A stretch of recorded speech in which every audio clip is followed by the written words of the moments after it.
MP Santosh రావుపై భూ కబ్జా case. తమ ల్యాండ్ కబ్జాకు యత్నించినట్లు నవయుగ కంపెనీ ఫిర్యాదు. ఫోర్జరీ, ఫ్యాబ్రికేటెడ్ డాక్యుమెంట్లు సృష్టించారని ఆరోపణ. సంతోష్ రావుతో పాటు లింగారెడ్డి శ్రీధర్పై పలు సెక్షన్ల కింద కేసులు. విచారణ ప్రారంభించిన బంజారాహిల్స్ పోలీసులు. ఖండించిన ఎంపీ ఆ భూమిని 2016లో కొనుక్కున్నానని వివరణ. తప్పుడు ఆరోపణలు చేస్తున్న వారిపై చట్టపరంగా చర్యలు తీసుకుంటానని హెచ్చరిక. అయిపోయా, స్టేట్మెంట్ ఇవ్వాలి, ఇంట్లో కూర్చోవాలి. టానిక్ మీద మాట్లాడు. అనిత్ రెడ్డి ఎవరు? నీ బినామీ కాదా? దుర్గం చెరువులో ల్యాండ్ల కబ్జాలు ఎవరు చేసినారు? నీ ఆధ్వర్యంలో జరగలేదా?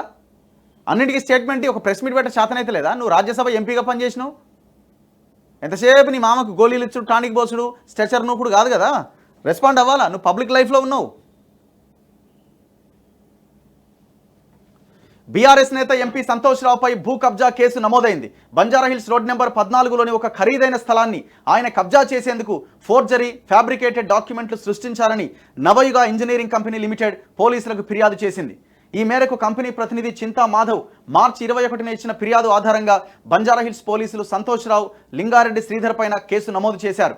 బంజారాహిల్స్ రోడ్ నెంబర్ 14లోని 129/54 సర్వే నెంబర్లో గల 1350 చదరపు గజాల భూమిని 2010లో కరణ్ దూబే, ఆయన భార్య భారతీ దూబే నుంచి NECL కంపెనీ కొనుగోలు చేసిందని ఆ ఫిర్యాదులో పేర్కొన్నారు. ఈ ప్రాపర్టీకి సంబంధించి నిరుడు నవంబర్లో ఎన్కంబరెన్స్ సర్టిఫికెట్ ఈసీ చెక్ చేసినప్పుడు కూడా NECL పేరిటే ఉన్నదని తెలిపారు. ఇటీవల ఆ భూమిలో 2 రూమ్లు నిర్మించినట్టు తెలియడంతో తాము GHMC ఆఫీసులో ఎంక్వైరీ చేశామని, జోగినపల్లి సంతోష్ రావు, లింగారెడ్డి శ్రీధర్ పేరిట ఆ రూమ్లకు హౌస్ నెంబర్లు ఉన్నాయని, వాళ్లే ప్రాపర్టీ ట్యాక్స్ చెల్లించినట్టుగా ఉన్నదని పేర్కొన్నారట. 2016లో కొన్నాడట ఈయన. నీకు మొహానికి అంగి సక్కగలేదు, చెప్పులు సక్కగలేవు. నీ మొహానికి 2016లో ఎక్కడి నుంచి వచ్చింది భూమి?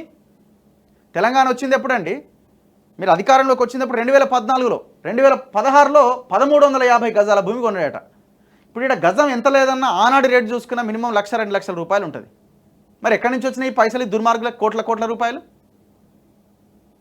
నేను కొన్నా ఎన్ని నుంచి కొన్నావు?